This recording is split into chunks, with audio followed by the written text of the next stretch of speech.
What would you do if you walked into your new job on the very first morning? The position you had spent 18 months negotiating, the career you had built your entire escape around, and discovered it had been quietly purchased overnight by the man you were running from. Veda Ostrowski was not the kind of woman who went unnoticed, despite what most people assumed about her. At 32, she carried herself with the unhurried certainty of someone who had long since stopped apologizing for the space she occupied. She was a size 16 on a good day. With dark auburn hair she kept pinned in a precise knot, and a mind that moved considerably faster than anyone in any room she had ever entered. For 4 years, she had been the chief financial analyst at Falcone Capital Management, a gleaming steel and glass tower in Midtown Manhattan that processed billions in legitimate investment flows whilst serving, quietly and meticulously, as the financial backbone of the Falcone crime family. Veda had not known that when she accepted the position, she had figured it out by month 7. She had never seen anything that could be described as overtly criminal. No weapons, no violence, no conversations she was not supposed to hear.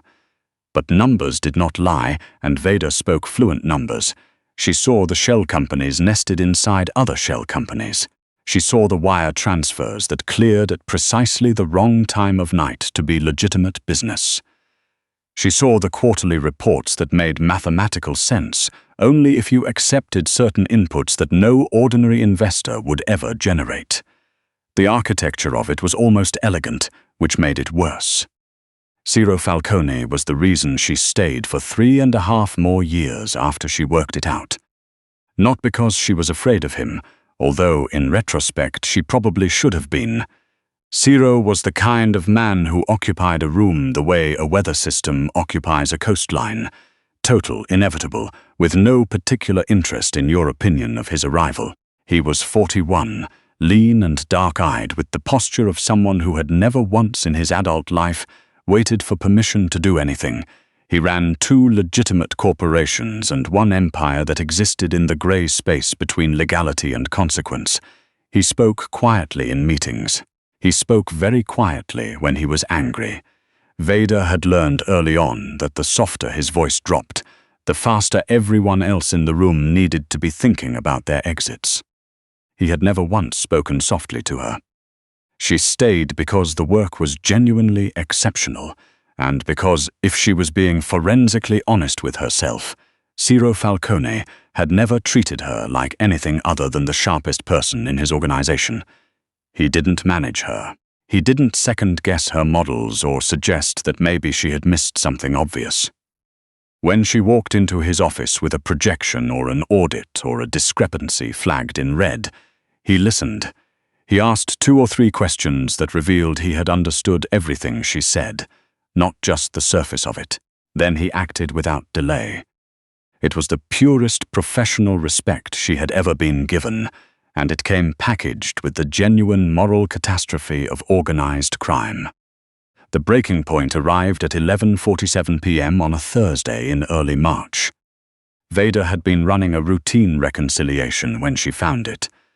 A $4.2 million discrepancy buried across 6 subsidiary accounts, routed through a logistics company registered in Delaware that she was nearly certain did not physically exist. She cross-referenced the routing numbers, traced the beneficial ownership through 3 layers of holding entities, and arrived at a source she recognized from a compliance briefing she had attended 18 months earlier.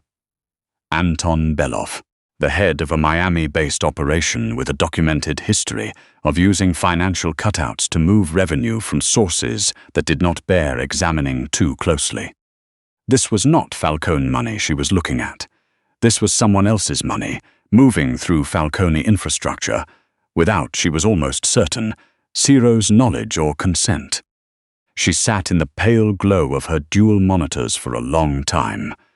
She thought about her mother in Pittsburgh, who believed she worked for a hedge fund. She thought about the SEC whistleblower protection she had read about 2 years earlier and never quite convinced herself she would not need.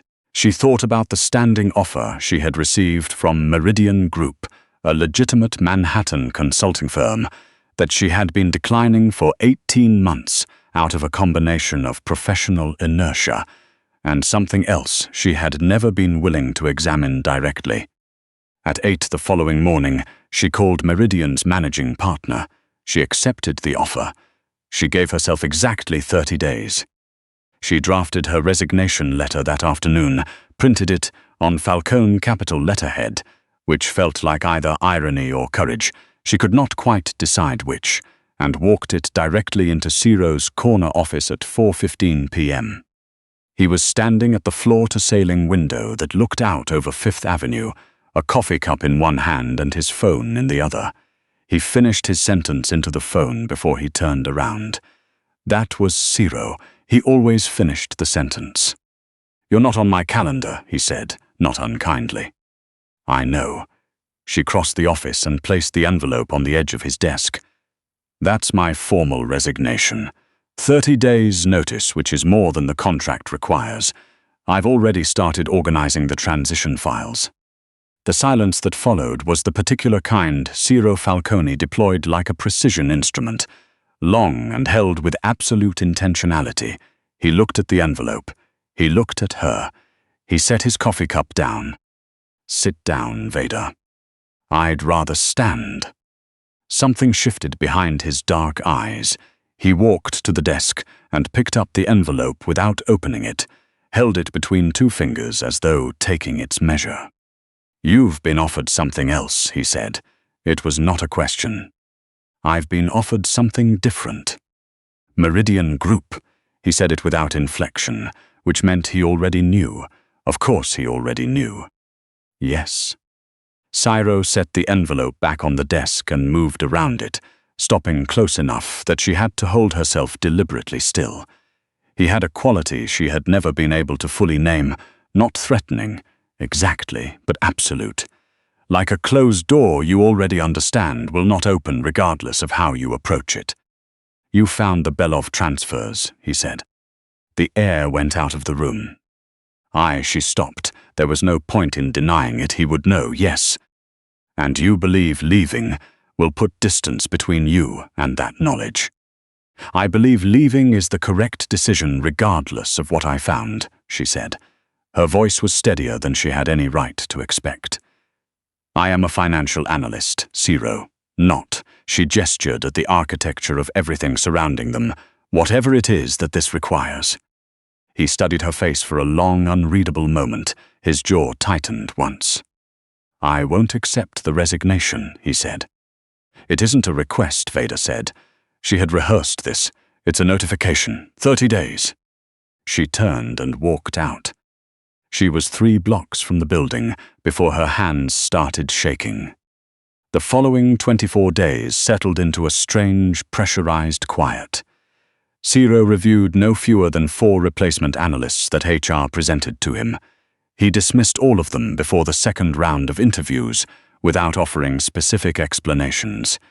He said nothing more to Veda about her resignation. He continued to copy her on every major financial communication as usual, continued to route the corrections for 2 other analysts' errors through her desk as though she were still his permanent infrastructure, and left her otherwise entirely alone. She told herself it was professionalism. She did not think about the specific way he had said her name when he confirmed he knew about the Belov transfers. Low and careful, like a man managing the pressure behind something large. On day 25, she arrived at the Meridian Group offices on Park Avenue South for her scheduled onboarding. The lobby was clean, well lit, and aggressively ordinary. She checked in at reception. The young man behind the desk glanced at his screen, glanced again, and asked her to wait 1 moment. She waited 5 minutes, then 10. Helen Marsh, the managing partner she had negotiated with, across 18 months of careful conversations, appeared in the lobby looking genuinely uncomfortable. "Veda," Helen said. "I am so sorry. We received notification this morning there's been an acquisition." An acquisition. Meridian Group was acquired, effective last night, by a holding company called Airy Capital Partners. Helen extended a single printed page. The letterhead was unfamiliar, but the registered agent address was in Delaware. The new ownership has restructured several functions. The CFO track you were coming in for has been eliminated. Veda looked at the page. Airy Capital Partners, she repeated. She knew before she finished searching it on the cab ride back across town. The shell was thin, thinner than Ciro usually bothered with, which told her this had been done quickly, urgently, without his usual patience for clean construction. Airy Capital Partners, registered in Delaware.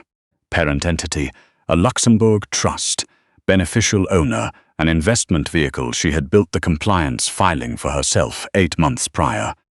He had purchased her job. Ciro Falcone had bought a legitimate 200-person consulting firm in the time it took her to commute to her first day of work. She did not go home. She went straight back to Falcone Capital, rode the elevator to the 44th floor, and walked directly past his assistant without stopping. Ciro was on a call.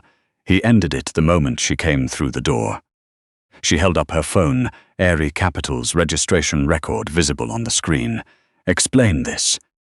He didn't look at the phone. He was already watching her face. Close the door, Veda. You bought the company.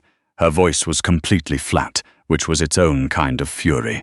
You purchased a 200-person firm to eliminate one position, my position, because I had the audacity to try to resign.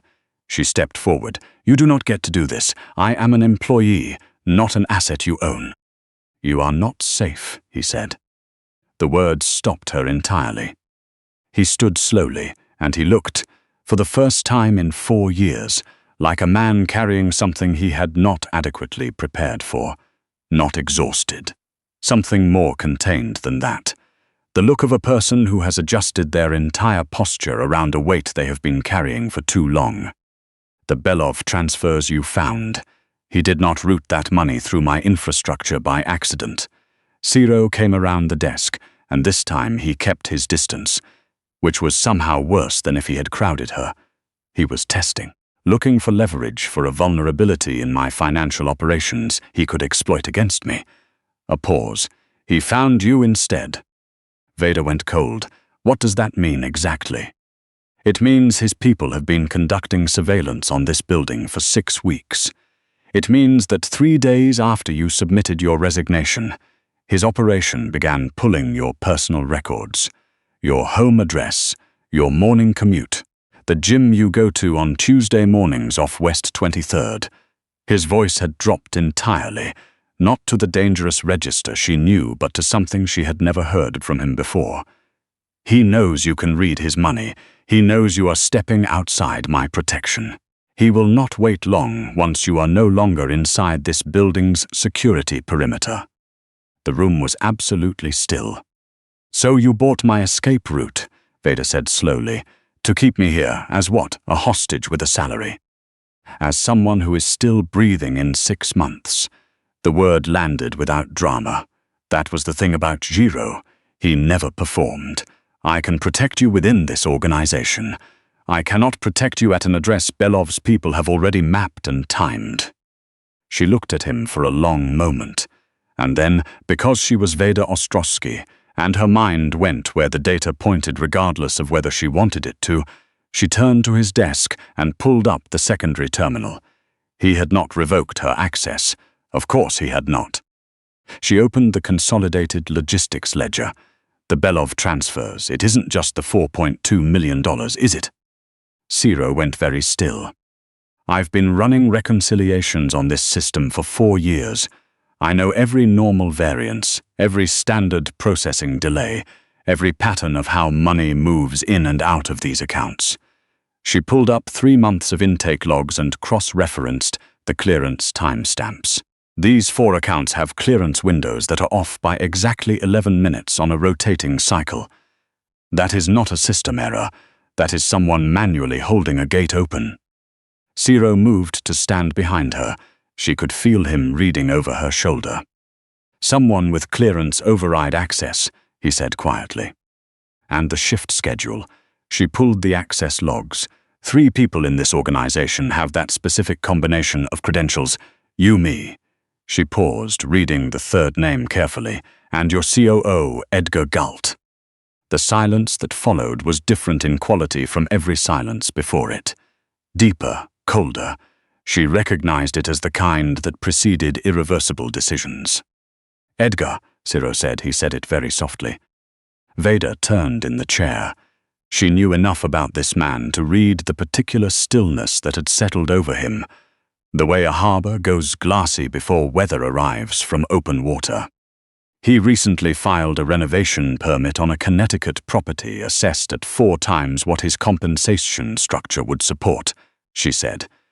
"I saw the corresponding wire request pass through the subsidiary accounts 2 months ago and flagged it internally. It was marked as resolved." By whom? By Edgar Galt. The stillness deepened. Ciro reached past her and closed the terminal. He straightened and looked down at her, and for one unguarded moment, something crossed his face that had no business existing in a conversation about fraud and infiltration. It was the expression of a man who has been watching something from a considerable distance for a very long time and has only now permitted himself to look at it directly. "You found what my entire compliance division has been looking past for months," he said. "Your compliance division is underpaid," she said. The sound that came out of him was short and involuntary, not quite a laugh, but something in that neighborhood. "You are not a financial analyst, Veda. You have never been just a financial analyst. You are the sharpest operational mind in this building, and I have been, in every sense of the word, failing to use that correctly." She stood up. They were close, closer than the professional arrangement of the past 4 years had generally permitted, and she held her ground. "We deal with Edgar first," she said. Ciro confirmed Edgar Galt's access logs within 2 hours. He said nothing to Edgar directly. What he arranged, carefully and through the right channels, was a whisper that Veda Ostrowski had uncovered a structural vulnerability in the Belov transfers and would be presenting her findings at a small private dinner on Friday at a restaurant in River North. Exclusive, intimate, the kind of venue where the right information in the wrong ear could reach Belov's network before midnight. The dinner was bait. Edgar Galt was the wire. Veda wore deep sapphire blue, not because anyone suggested it, but because she had looked at her reflection in the bathroom of the hotel suite Ciro had moved her to. Her apartment was no longer safe once Edgar's guilt was confirmed, and she had decided that if she was going to stand in the center of a trap, she was going to look like she had chosen to be there. She had not been used as bait before. What she had been, her entire professional life, was underestimated. She was beginning to understand these were essentially the same skill, deployed differently. The restaurant was small and expensive, with low amber lighting and the particular quiet that money buys. Ciro's men were positioned at 4 points she could identify. A man named Rook, one of Ciro's inner circle, was behind the bar. The sommelier had the shoulders of someone she recognized from the Falcone Capitol lobby. She noted the exits, kitchen corridor, loading access, a service hallway near the coat room. Ciro sat across the table and did not survey the room. He watched her. "You haven't touched the food," he said. "I'm cataloging exits," she said, occupational habit. He picked up his fork. "There are 4, 2 through the kitchen, 1 through the loading corridor, 1 through the wine cellar that connects to the building adjacent. Rook has coverage on all of them." I counted 3. "Which one did you miss?" "The wine cellar." "I'll have it noted in your briefing materials going forward," he said. She looked at him across the candlelight, at the complete and particular attention he was directing toward a conversation that was technically about emergency egress, and she thought, this is the most honest exchange she had ever had with another person, and it was happening in the middle of a criminal sting operation, and she was not entirely sure what that said about the previous 32 years of her life. "The Meridian employees," she said. He waited. "The 200 people working there when you acquired it. What happened to their positions?" He held her gaze without hesitation. All retained. I eliminated one role and elevated 3 others. The firm is profitable at current operations. I don't destroy functional organizations. I'm not a functional organization, she said. No, he said quietly, you're not. The door to the private room opened. The man was wearing the correct jacket and moving with entirely the wrong economy, deliberate, practiced, with eyes that mapped the corners of the room before they settled. He reached inside his jacket. Veda's mind went flat and very fast, the way it did when she was running a high-pressure model with incomplete data. She assessed the angle, the distance, the weight of the table, and the 4 years she had spent on the rowing machine at her gym because she liked the specific sensation of moving something heavy. She grabbed the edge of the table and drove it sideways with everything she had. The table caught the man across the midsection and sent a full wine service along with the better part of a 7-course tasting menu across the hardwood floor. Veda was already moving left.